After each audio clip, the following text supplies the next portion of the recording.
Please welcome your keynote speaker, Naomi Kelly. Yeah! Woo-hoo.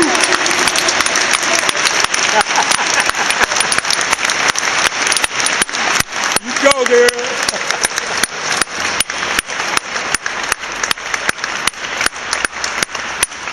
Good afternoon, everyone, and thank you, Mr. Mayor. Thank you, Al Williams. Thank you, Reverend Dyson Hall. It was great to see Charles R. Drew Preparatory School here, but probably most of you don't know is Dr. Charles R. Drew is a member of our family, my mother's family.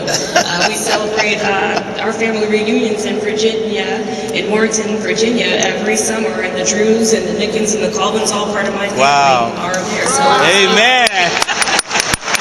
to see the school here for this Black History Month celebration. It is my great pleasure and honor to kick off the 2012 Black History Month and to share some reflections about Black women in American culture and history. The publication, Black History Bulletin, just recently devoted an entire issue to this subject. In their foreword, 2 Black women scholars attributed these defining characteristics about Black women in America: unshakable persistence and unflinching sacrifice. We have known and know about countless women from the past to the present who have lived their lives in exactly this way. In fact, like many of you, my political and historical education started with my own family. My consciousness about being Black and being proud began with the luminous women in my life who comprise my roots, my fulcrum, and my foundation. My paternal grandmother, Moselle Franklin. Her father was born a slave and later became an owner of a farm in Pamplin, Virginia. This is in Prince Edward County, Virginia. This was the county that was the site of the 1951 protests led by Black students to persuade their local school board to build them a better school. And it also led in part to the landmark civil rights case, Brown versus Board of Education. It was one of the 3 counties that were sued in Brown versus Board of Education, which ended the segregation of our nation's schools. My grandmother and her 4 sisters realized early on that education was important for their survival. Their unshakable persistence and unflinching sacrifice led them to better lives. Not only did they have to deal with racism, but the belief at that time that a woman's place was in the home. And then, in this case, on the farm, doing the chores like cooking, cleaning, milking the cow, and cutting wood. Remember, this was the 1930s, so I had to cut wood for everything. As I mentioned earlier, Prince Edward County was not interested at that time in educating colored children. But my grandmother and her sisters were persistent and found a school in the neighboring county of Appomattox, which was literally down the street from the courthouse where General Robert E. Lee surrendered to General Ulysses S. Grant that ended the Civil War. Once they found that school, then they had the next task of convincing their father that they should go to school. And the way they convinced them was by saying, look, we'll take care of all the chores on the farm, we will do that work, and our school will not interfere with the business of the farm. And they did this. And that was no easy task because my great-grandfather ruled his farm with an iron fist. Yet, to me, this was an example of their unshakable persistence and unflinching sacrifice for their pursuit for a better life. These 5 determined Black women eventually left their homes to seek opportunity in Washington, D.C. And they knew the value of education, which eventually helped them land very successful jobs. They were able to buy their homes and support their families.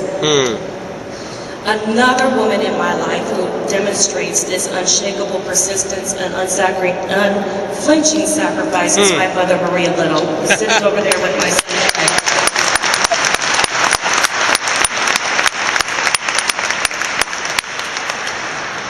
She kept her eyes on the prize that is education, as well, and was well aware of that education and its importance for the future of Black America. My mom was educated from kindergarten to 8th grade in St. Augustine's Catholic Church in Washington, D.C. which is recognized as the mother church of all black Catholics. You have to remember that Washington, D.C. was south of the Mason-Dixon line, and where Jim Crow laws persisted.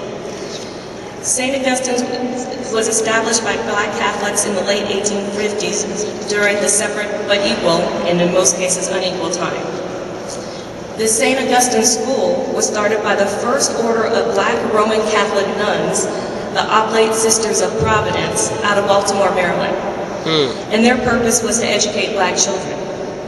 These black nuns' unshakable persistence and unflinching sacrifice influenced my mother's life, and it subsequently influenced my life. In 1963, my mother was in high school when the historic March on Washington occurred. The weeks leading up to that march, my mother participated in many peaceful demonstrations and picket lines in front of the White House. Yet again, this is another example of unshakable persistence and unflinching sacrifice, because she did this being afraid and not reacting when the white agitators were spitting on her and her girlfriends. It was important for her to peacefully continue on for her fight for justice and civil rights. My mother was the first in her immediate family to obtain a college degree and went on to a career in education that lasted 4 decades. My work ethic was derived from her.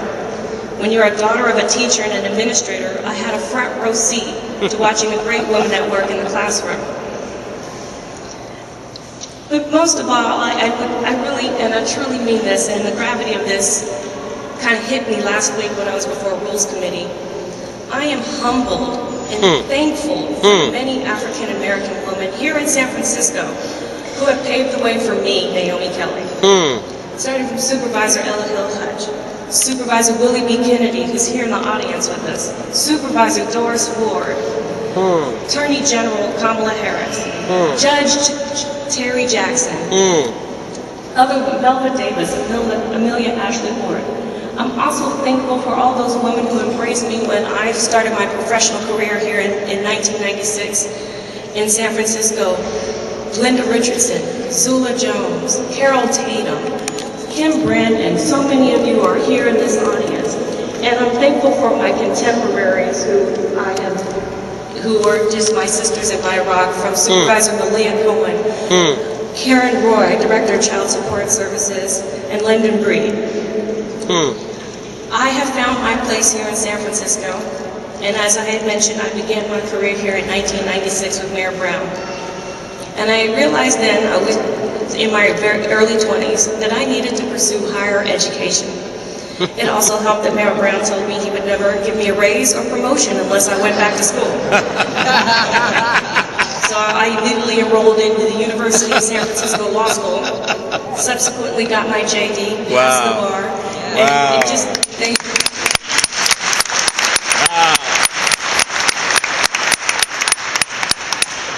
San Francisco is definitely my home. Just thinking back 6 years ago, I was married here on these steps, almost 6 years ago to this month.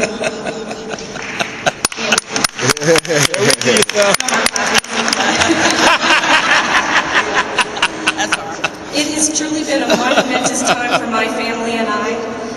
Having been nominated by Mayor Ed Lee to serve as the next city administrator, I am very grateful to the community, and I'm grateful to the mayor and the board of supervisors who are considering this nomination. I vow to do the best job that I possibly can for the city, and I have done as I have done from the outset of my city career.